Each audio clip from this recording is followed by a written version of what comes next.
My name is Asbjørn. I'm the founder of Tactile, gaming company based here in Copenhagen. Shortly about Tactile, we are 45 people here in Copenhagen, working on puzzle games, publishing, distributing, developing, everything. Yeah. Sure. So the story I'm going to tell you today is mostly about how we have evolved from the heydays, as David told you about, of the App Store, and try to basically follow the market to develop a sustainable competitive advantage. There you go. So shortly, we started in 2010 and published our first premium game, and got a lot of featuring from Apple and did reasonably well. Then for 2 years we worked with different publishing partners, and eventually we did our first freemium game, an action arcade runner that did really well. Unfortunately not as well for us as for our publisher, but we learned a lot also on how to address this market. We took on an investment to pursue self-publishing. And yeah, in 2013 to own the whole value chain. So in 2014 we again self-published our first title, our first freemium self-published game, Skyline Skaters. We did reasonably well for a small company. We are 13 at this point, and at that time, basically, most of our revenue came from advertisements, so roughly 80% of our income. So that led us to start focusing on how to optimize this revenue stream, which again led us to focus a lot on, at that time, this was 2014, so for instance, there was no really good mediation solution on how to serve ads to your players. We tried to find something in the market, we couldn't find it, so we built it ourselves. We started doing also direct deals with ad publishers, buying traffic, and we managed to increase our revenues on ads by almost 200%. So still it was a very uncomfortable market to be in, because it felt like we were on a burning platform, in the sense that we still relied a lot on Apple featuring. At this time, you were able to burst your game up in charts. So what would you do? You would invest maybe $400,000, and you would burst your game in the chart. You would gain rank position, and you would get a lot of organic traffic that would then pay back your investment. But it wasn't something you could do on a day-to-day basis. You had to. It's a limited amount of traffic you can buy into, so you can only do it maybe every 3 or 4 months. And there was a fierce competition in the market in general. So what we did is we had a look at the games that we earned a lot of money on in our games, doing advertisement, and basically we started to look at what games paid the most for downloads. And kind of identified 2 genres that stood out. So first, the MMO strategy tower defense genre, Clash of Clans. I'm sure you all know. The thing about Clash of Clans, they are a market leader in their genre. But actually, when you look at the whole App Store ecosystem, and that was very obvious to us when we could see who was advertising in our games. There's a lot of games running on the same model, basic monetization model, targeting the same player, that were clearly profitable, even though you wouldn't notice them in the top grossing charts. The other genre that stood out was the casual puzzle genre, which the market leader now is King or Candy Crush, with the primary product being Candy Crush. But also in 2014, there was a lot of products that addressed the same market as Candy Crush. And we could see a lot of new products entered the market, and they would gain not top 25 grossing position, but they would gain chart position. And then we looked at ourselves and we looked at the casual puzzle games that were out there, and it was, at least in our opinion, pretty clear that we could produce something that was better than what was clearly successful in the market. So basically that's what we started building, because we wanted to build something where we could pay somebody else to acquire users and then monetize the users ourselves. This was in 2014, and in the meantime we did pretty well on Skyline Skaters. So when iOS 8 came out in September 14, the way you probably have noticed this is that before September, roughly 50% of the top 25 apps in the App Store was games. After iOS 8 came out, maybe 2 or 3 were games, and the rest were utility apps, so YouTube, Facebook, Messenger, Snapchat, whatnot. And most of this has to do with the fact that the daily active users are weighted much higher now in the algorithm. So all these games that were trying to burst into the charts, they were basically flushed out. And we might say sadly for our industry, what happened is the games that already had a lot of traction, they sustained chart position. So if you go in and look at the data, it's opening up a little bit now, but when you look at the data in 2014, you'll see that it's only the big games like Candy Crush, Clash of Clans, and maybe Subway Surfers as well, actually, that sustained a chart position in the free downloads for a longer period of time. So luckily, we've been working on our first puzzle game, Be Brilliant, and it came out in mid-October 2014. And so basically, what I'm going to show you now is the story of how we evolved from basically going from first a premium model into a freemium model that was very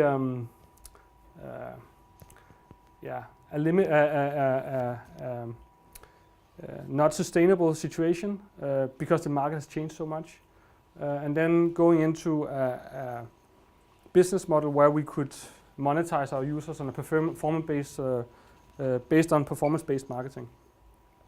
So this is our revenue chart historically for our puzzle games.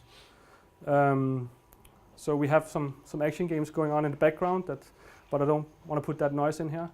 So as you can see, we launched in October 14, and on purpose, we're in video, so I haven't put the numbers on this, but just to give you an indication, when we're at the lowest here, you would be very profitable with 10 man. So that's kind of the ratio. Started out launching Be Brilliant, and to our, I guess it was a big surprise that we did barely a product in the beginning, but still it monetized maybe 5x higher than Skyline Skaters, which were our best product. And also we had nobody complaining about the in-app purchases, for instance. On Skyline Skaters, for instance, we have a fairly high amount of customers requesting returns, but these customers, they were, happily paying a lot more, and they were happy for what they got. So that was very, very pleasing.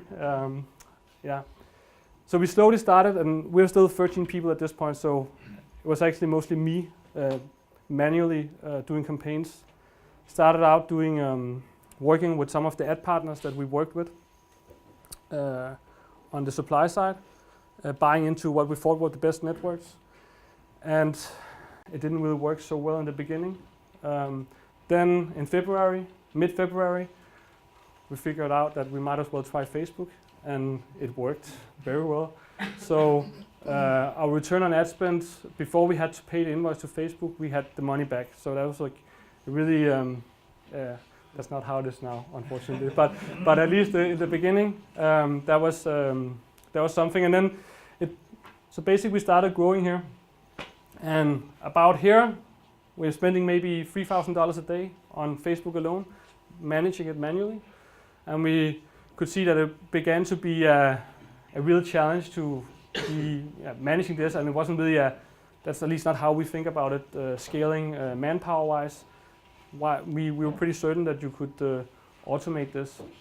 So we started evaluating different marketing partners for Facebook, looked into what the big players in the market they used, and we picked the platform that the platform we thought would be the best, and we did a test. And basically, we started using them here, and our spend doubled almost instantly, and our revenue flatlined. So that wasn't. They were very happy because the thing is that this is also one of the things that we found out is inherently broken in at least when it comes to performance-based mobile marketing, is that when you're using a marketing partner, you pay on dollar spent. So typically, depending on your budget, you would be paying maybe between 3 and 7 cents per dollar spent, which makes them want to have you spend as much as possible where you want to spend where it's profitable. So that's an inherent in alignment in the industry. And we started asking a lot of critical questions because what we thought you were able to automate, you couldn't really using. It was actually an eye-opener for me how not automated these platforms were, and especially when we then tried to poke into like, why can't we do this and why can't we do this and why don't you have an API we can code against so we don't have to do all these repetitive tasks. It became pretty clear that first of all they were not going to give us. They didn't have an API. They were not going to give us access anyways, and they were happy with the current business model because 70% of the company of their revenues came from brand advertisers, so Coca-Cola, Ford, Nike, those type of companies that cared more about actually getting exposure than measuring the performance. So we decided to build a minimal viable product of what we needed for automation ourselves, and canceled the 3-month the agreement here. And as you can see, we deployed our own software in September, and then we started growing again. And it's like in October, it became pretty clear that this was like, was this really it? It really worked. And it was also pretty clear that we needed more resources on this. Even though we've considered ourselves a game company, we needed somebody else to build this for us. So we started hiring for basic web engineers or web developers to build our own platform and tools. So now we have a team of 9 people, basically building the tools that we use internally to market our games. So just the rest of the story about this curve is we launched a new game here, and then at this time we still had maybe 90% of our spend on Facebook, so we relied heavily on Facebook. Then something happened on Facebook here, so our relevance scores dropped, and our ability to spend also took a severe hit.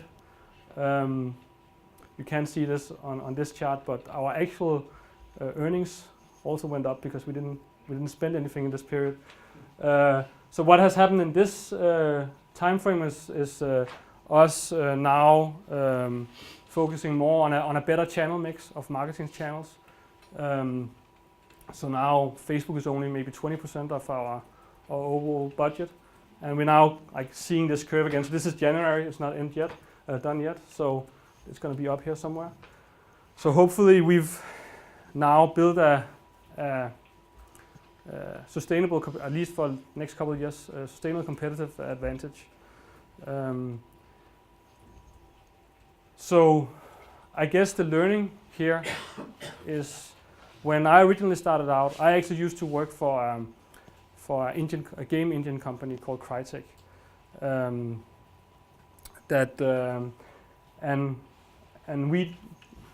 and as it used to be in the gaming industry, one of the key competitive advantages is your core engine was your core engine technology. This is also why when we did our first game in the App Store, and actually I was very stubborn and didn't want to change to Unity until somebody eventually convinced me in 2013, because I wanted to control our own technology. But one of the things that now, the engine is just a tool we use, like Photoshop. That is okay. Maybe. Well, point being is that I think where we have found that we find the real value as a company that really can differentiate us from other gaming companies is on the analytics sides, on the ad deployment side, on basically managing the live operation of the game. Yes, and if you asked me 5 years ago, I wouldn't have thought that would have been the case. I thought we would have built a great engine that would have kicked everybody's ass, but we didn't. Yeah, so that's my story. Thank you very much.